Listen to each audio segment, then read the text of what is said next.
السلام علیکم۔ حضرت سلیم رضی اللہ تعالی عنہا ان خوش نصیب صحابیات میں سے ہیں جن کے بارے میں نبی صلی اللہ علیہ وآلہ وسلم نے جنتی ہونے کی بشارت دی تھی۔ ان کا اسم گرامی رمیثہ تھا۔ حضرت جابر رضی اللہ تعالی عنہ راوی ہیں کہ نبی صلی اللہ علیہ وآلہ وسلم نے فرمایا، میں نے اپنے آپ کو جنت میں داخل ہوتے ہوئے دیکھا تو اچانک میری نگاہ ابو طلحہ رضی اللہ تعالی عنہ کی بیوی رمیثہ پر پڑی۔ عہد رسالت میں ان کے کئی واقعات ایسے ہیں جنہوں نے ان کو صحابی خواتین میں ایک منفرد مقام عطا کیا ہے۔ ان کی نکاح کا واقعہ عجیب ہے۔ یہ اپنے نکاح سے پہلے اسلام لا چکی تھی۔ حضرت ابو طلحہ رضی اللہ تعالی عنہ جو بعد میں ان کے شوہر بنے، اس وقت تک مسلمان نہیں ہوئے تھے۔ حضرت ابو طلحہ رضی اللہ تعالی عنہ نے کفر کی ہی حالت میں انہیں شادی کا پیغام دیا۔ اس کے جواب میں حضرت سلیم رضی اللہ تعالی عنہا ان سے فرمایا، ابو طلحہ رضی اللہ تعالی عنہ، کیا تمہیں معلوم نہیں کہ تم ایک ایسی لکڑی کو اپنا معبود بنا رکھا ہے جو زمین سے اگتی ہے اور اسے فلاں قبیلے کے ایک حبشی شخص نے گھڑا ہے؟ ہاں، جانتا ہوں۔ حضرت ابو طلحہ رضی اللہ تعالی عنہ نے جواب دیا، کیا تمہیں ایسی لکڑی کو معبود قرار دیتے ہوئے شرم نہیں آتی؟ تم جیسے آدمی کا پیغام رد نہیں کیا جا سکتا۔ لیکن میں مسلمان ہو چکی ہوں اور تم ابھی کافر ہو۔ اگر تم اسلام لے آؤ تو مجھے اس کے سوا کوئی مہر نہیں چاہیے۔ حضرت سلیم رضی اللہ تعالی عنہا نے جواب دیا، سونا اور چاندی۔ ابو طلحہ رضی اللہ تعالی عنہ نے سوال کیا، لیکن مجھے نہ سونا چاہیے نہ چاندی چاہیے، میں تو تم سے بس اسلام چاہتی ہوں۔ حضرت سلیم رضی اللہ تعالی عنہا نے فرمایا، یہ سن کر ابو طلحہ رضی اللہ تعالی عنہ کے دل میں اسلام گھر کر گیا۔ وہ نبی صلی اللہ علیہ وآلہ وسلم کی خدمت میں پہنچے تو آپ صلی اللہ علیہ وآلہ وسلم صحابہ رضی اللہ تعالی عنہ کے درمیان تشریف فرما تھے۔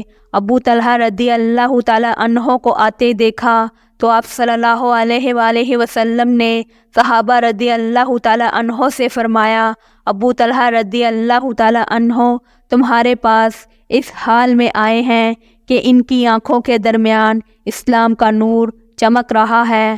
اس کے بعد ابو طلحہ رضی اللہ تعالی عنہ اسلام لائے اور حضرت سلیم رضی اللہ تعالی عنہا کے ساتھ رشتے ازدواج میں منسلک ہو گئے۔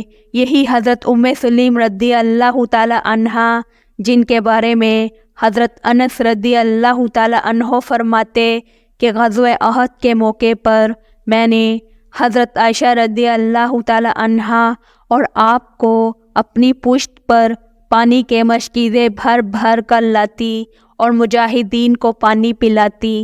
جب مشکیزیں خالی ہو جاتے تو پھر تازہ پانی بھر لاتی۔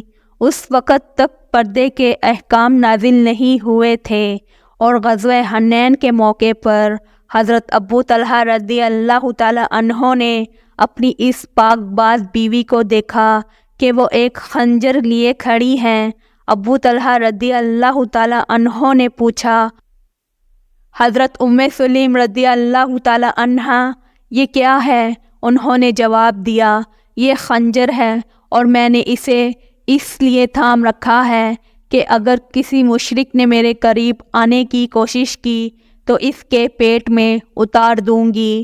حضرت ابو طلحہ رضی اللہ تعالی عنہ خوش ہو کر نبی صلی اللہ علیہ وآلہ وسلم سے ان کے مجاہد عزم کا ذکر کیا تو آپ صلی اللہ علیہ وآلہ وسلم نے فرمایا، اللہ کافی ہو گیا اور اب تمہیں اس کی ضرورت نہیں۔ بخاری شریف وغیرہ میں ان کا ایک بہت ہی نصیحت آمیز اور عبرت خیز واقعہ لکھا ہوا ہے، اور وہ یہ ہے کہ حضرت سلیم رضی اللہ تعالی عنہا کا ایک بچہ بیمار تھا۔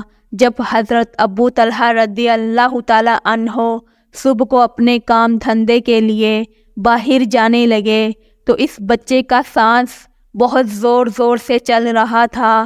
ابھی حضرت ابو طلحہ رضی اللہ تعالیٰ عنہ مکان پر نہیں آئے تھے کہ بچے کا انتقال ہو گیا۔ حضرت بی بی ام سلیم رضی اللہ تعالیٰ عنہا نے سوچا کہ دن بھر کے تھکے ماندے میرے شوہر مکان پر آئیں گے اور بچے کے انتقال کی خبر سنیں گے تو نہ کھانا کھائیں گے نہ آرام کر سکیں گے۔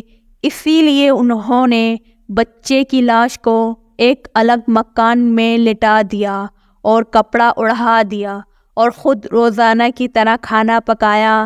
پھر خوب اچھی طرح بناؤ سنگھار کر کے بیٹھ کر شوہر کے آنے کا انتظار کرنے لگی۔ جب حضرت ابو طلحہ رضی اللہ تعالیٰ عنہ رات کو گھر میں آئے تو پوچھا کہ بچے کا کیا حال ہے، تو بی بی ام سلیم رضی اللہ تعالیٰ عنہا نے کہہ دیا کہ اب اس کا سانس ٹھہر گیا ہے۔ حضرت ابو طلحہ رضی اللہ تعالیٰ عنہ مطمئن ہو گئے اور انہوں نے یہ سمجھا کہ سانس کا کھچاؤ تھم گیا ہے۔ پھر فوراً ہی کھانا سامنے آ گیا اور انہوں نے شکم سیر ہو کر کھانا کھایا۔ پھر بیوی کے بناؤ سنگار کو دیکھ کر انہوں نے بیوی سے صحبت بھی کی۔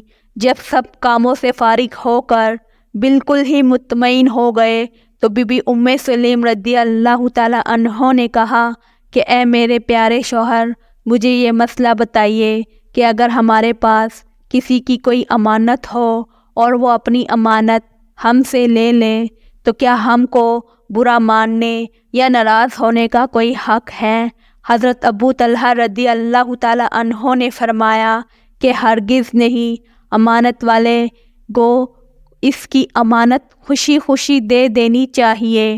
شوہر کا یہ جواب سن کر حضرت ام سلیم رضی اللہ تعالیٰ عنہا نے کہا کہ اے میرے سرتاج، آج ہمارے گھر میں یہی معاملہ پیش آیا کہ ہمارا بچہ جو ہمارے پاس خدا کی ایک امانت تھا، آج خدا نے وہ امانت واپس لے لی اور وہ ہمارا پیارا بچہ مر گیا۔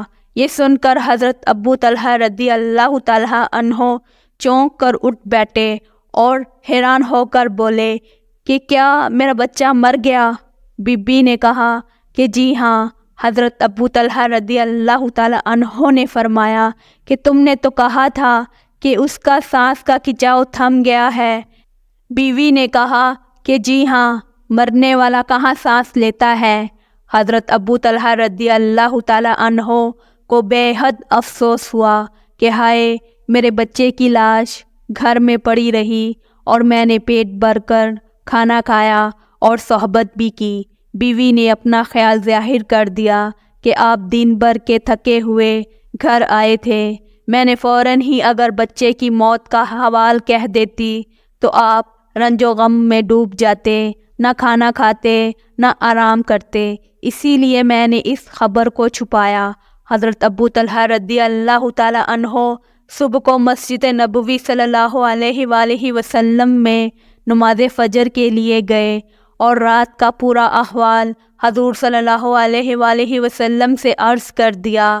آپ صلی اللہ علیہ وآلہ وسلم نے حضرت ابو طلحہ رضی اللہ تعالیٰ عنہ کے لیے یہ دعا فرمائی کہ تمہاری رات کی اس صحبت میں اللہ تعالیٰ خیر و برکت عطا فرمائے۔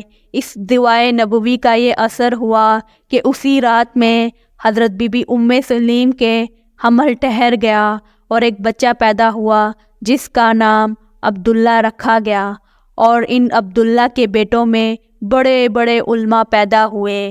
مسلمان ماؤں اور بہنوں، حضرت بی بی ام سلیم رضی اللہ تعالیٰ عنہ سے صبر کرنا سیکھو اور شوہر کو آرام پہنچانے کا طریقہ اور سلیقہ بھی اس واقعے سے ذہن نشین کرو اور دیکھو کہ بی بی ام سلیم رضی اللہ تعالیٰ عنہا نے کیسی اچھی مثال دیکھ کر شوہر کو تسلی دی کہ اگر ہر آدمی اس بات کو اچھی طرح سمجھ لے تو کبھی بے صبری نہ کرے گا، اور دیکھو کہ صبر کا پھل خداوند کریم نے کتنی جلدی حضرت بی بی ام سلیم کو دیا کہ عبداللہ 1 سال پورا ہونے سے پہلے ہی پیدا ہو گئے اور پھر ان کا گھر عالموں سے بھر گیا۔